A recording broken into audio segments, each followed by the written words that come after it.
students participate, just watching their teamwork with one another, watching how they connect the real world bigger picture to what we're actually doing in class, that's been one of the most fun things.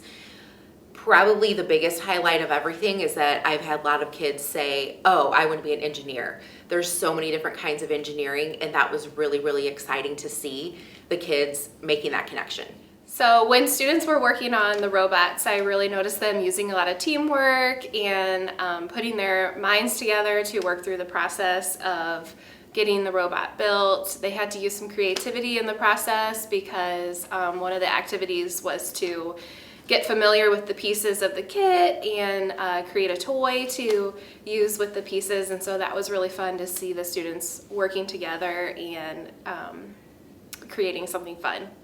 As the students learned to build the robots, they were really working through like a step-by-step process on understanding first what they needed to be doing, but then working through following along a video prompted like step-by-step process in putting all the pieces together in the right parts, and they really had to pay attention to putting the pieces in the right parts so that when the build was finished, everything was working properly.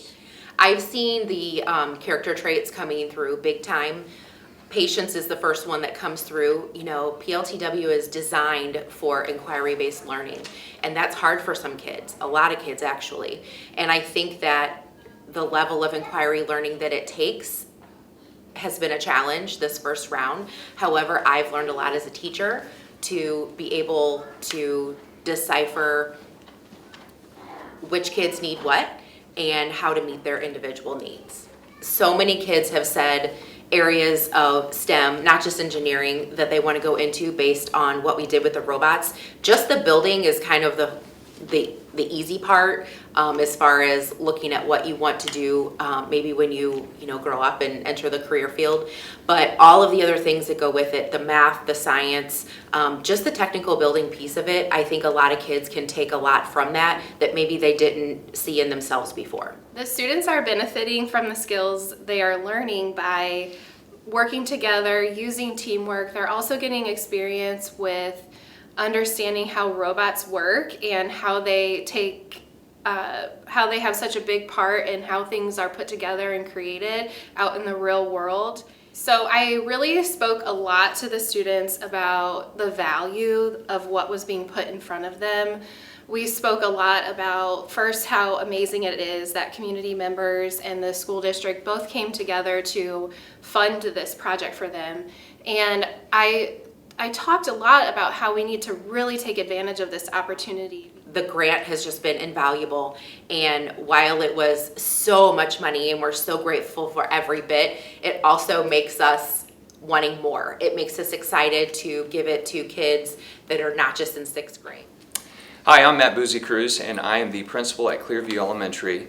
And I just wanted to take some time here, and as we have gone through this whole process with PLTW and the robotics and automation kits that have been used for our 6th grade STEM, this has been a really tremendous opportunity for our students. Obviously, PLTW has been around in our district for a while. It has been used at the elementary level. Michelle Bobo in our challenge program has used it for a number of years, and she's been great that we've learned a lot from her through this process. Also, it's used at the middle school and at the high school with several different modules and such. So in order for this to come down to the elementary level, it was a great opportunity through this grant that we've received. However, this would not have been possible without lots of help from community partners. So I definitely wanted to take a few minutes and thank them.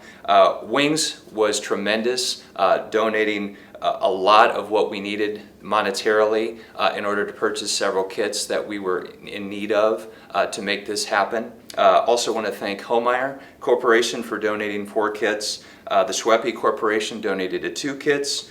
Our Tops from Union also donated 12 kits. We had an anonymous donor that also donated 12 kits. And also wanted to thank our Board of Education, which also helped us with 1 kit. So without the support of our community, none of this would have been possible over the past year. So we're very appreciative of all of our community partnerships, and thank you for that.